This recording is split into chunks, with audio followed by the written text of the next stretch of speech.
To continue with alkenes nomenclature, today I'm going to talk about dienes and trienes. If you have diene, that means there are at least two carbon-carbon double bonds in the structure.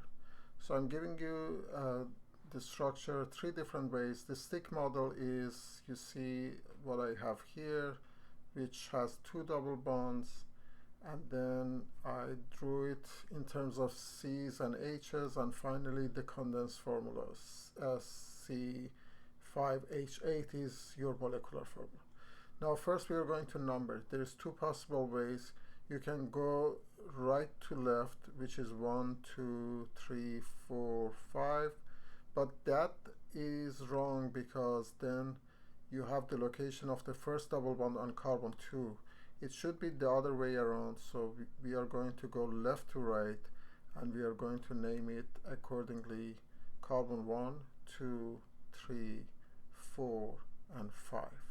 So I have 5 carbon. I know it's a pent. I know I have 2 double bonds, so it's a diene, and the location is 1 and 3, so carbon 1 and 3. So I'm going to call it pent for 5, 1, comma 3 to tell you the locations of the double bonds, and then we end it with diene.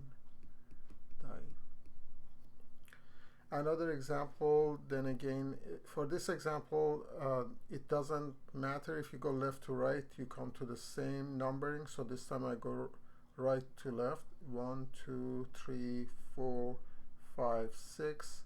Try it left to right, you will get to the same sort of locality of double bonds. I also spelled it out here: CH3, CH, double bond CH, single bond CH, double bond CH, CH3, and I did it in zigzag form that you see. The molecular formula is C6H10, so I know it's a hex for this, and I have 2 double bonds. The locations, I have to spell it out. So the beginning of the first double bond is 2, and the second one starts at 4. So then again it's hex. We give the location 2, 4. We end it with diene. Why wouldn't it make a difference if you would number it the other way? So let's just look at it. If you call it 1, 2, 3, 4, 5, and 6, you come to the same thing. It's still 2 and 4, so you get exactly the same numbering and same nomenclature.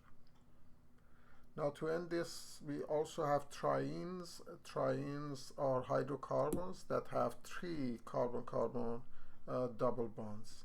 And this time I give you the name and we look at the structure. I have the location of my carbons with double bonds 1, 3, and 5. It's a hex, so I have 6 carbons, and it's triene.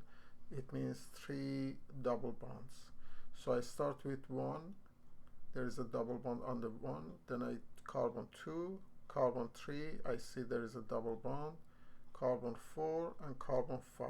There is a double bond. So this is the stick model. To spell it out, respect the number of hydrogens carbon can have.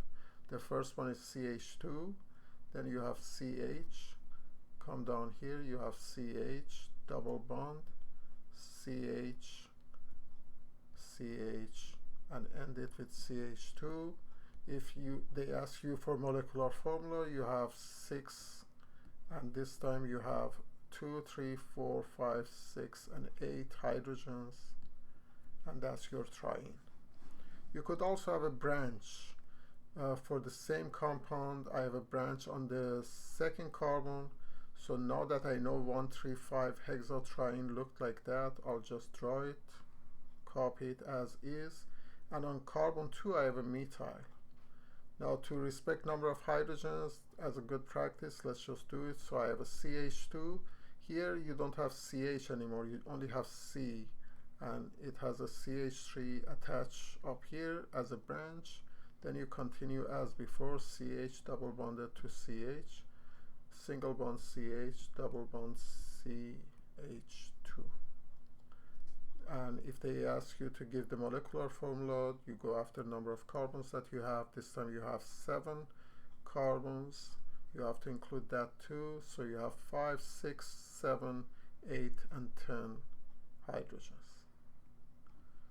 So this is 2-methyl 1,3,5 hexatriene.